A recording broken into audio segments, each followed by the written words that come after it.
विरारच्या अर्नाळा परिसरातल्या मच्छीमारांनी आज वसई तहसीलदार कार्यालयावर धडक दिली।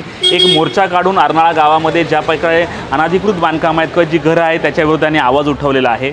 अर्नाळा गावाच्या सर्वे क्रमांक 56 या क्रमांकावर जागेत अतिक्रमण झालेलं आहे आणि हे अतिक्रमण झालेल्यांना घरपट्ट्या देऊ नये असं देखील आवाहन या मोर्चाच्या माध्यमातून केलेलं आहे। आणि ही गावात आलिशान वातानुकूलित घरे असतानाही खेळाच्या मैदानावर बांधलेल्या 6 झोपड्यांना कोणत्याही परिस्थितीत घरपट्ट्या देऊ नये आणि त्यांच्यावर कारवाई करावी अशा प्रकारची मागणी आहे। आणि ही जी सर्वे क्रमांक 56 आहे सरकारी गुरुचरण जागेवरील जनार्दन हरिचंद्र मेहर आणि त्यांच्या परिवार यांनी हे अतिक्रमण केलेलं आहे, हे ताबडतोब निष्काळित करावं अशा प्रकारची मागणी केली आहे। याआधी देखील या अतिक्रमणाविरोधात जे आहे की वसई तहसीलदार कार्यालयावर मोर्चा निघाला होता, परंतु तहसीलदार कार्यालयाकडून त्यांना थोडंफार आश्वासन मिळतं आणि पुन्हा या जागांना कुठल्याही प्रकारची कारवाई होत नाही। तर दुसरे म्हणजे या निवेदनामध्ये असाही उल्लेख केलेला आहे की ज्याने कोणी ही अनधिकृत बांधकामं केलेली आहे त्याने याची ग्वाही देखील दिलेली आहे की मी बांधकामं केलेली आहेत आणि मी स्वतः निष्काळजी करतो असं लेखी दिलेलं असताना अद्याप असं का होत नाही हा देखील जाब विचारलेला आहे। या आंदोलनकर्त्यांनी नेमकं काय म्हटलं आपण ऐकूया।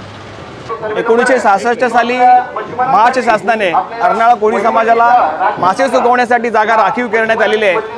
40 एकर जागा सुमारे अर्नाळ्याला कोळी समाजासाठी राखीव करण्यात आलेली आहे आणि ही जागा मच्छीमार समाज जाळीविणणे मासे सुकवण्यासाठी जागा वापरत आहे। परंतु बऱ्यापैकी जागा ही रिसॉर्ट्स मालक आणि इतर तिथे झोपड्या बांधून स्वतःची घरं असून सुद्धा झोपड्या बांधून ती जागा अडवण्याचा प्रयत्न करत आहेत। समुद्र जेव्हापासून आहे तेव्हापासून इथे कोळी समाज आहे आणि हा कोळी समाज आपल्या न्याय हक्कासाठी आज इथे आलेला आहे की अतिक्रमण मोकळं करून आम्हाला जी शासनाने मच्छीमार समाजाला जाळी विणणे आणि मासे सुकवण्यासाठी जी जागा दिलेली आहे ती जागा आम्हाला उपलब्ध करून द्यावी। आम्ही प्रातिनिधिक स्वरूपात तहसीलदार कचेरीमध्ये इथे मासे सुकत घातलेले आहेत। जर आम्हाला जागा दिली नाही तर आम्ही तहसीलदारांच्या टेबलावर ते मासे सुकत घालू। तसंच 56 सर्वे नंबर 56 मध्ये देखील काही समाजकंटकांनी म्हणता येईल किंवा भूमाफियांनी झोपड्या बांधून जागा हडप करण्याचा प्रयत्न केलेला आहे। वारंवार तहसीलदार असतील किंवा पालकमंत्री असतील यांनी वारंवार सूचना करूनही इथल्या सूचनांची अंमलबजावणी होत नाही। म्हणून आज आम्ही आमचा जाब विचारण्यासाठी मोठ्या संख्येने अर्नाळ्यातील कोळी समाज इथे उपलब्ध आलेला आहे आणि आम्ही तहसीलदारांकडून जाब विचारतोय की आमच्या या मागण्या लवकरात लवकर मान्य कराव्या। सर, तुमचे या ठिकाणी पालकमंत्री तुमच्या पक्षाचे आहेत, तुम्ही स्वतः पदाधिकारी आहात, मग तुमचं एका फोनवर काम व्हायला पाहिजे, ते का नाही होते?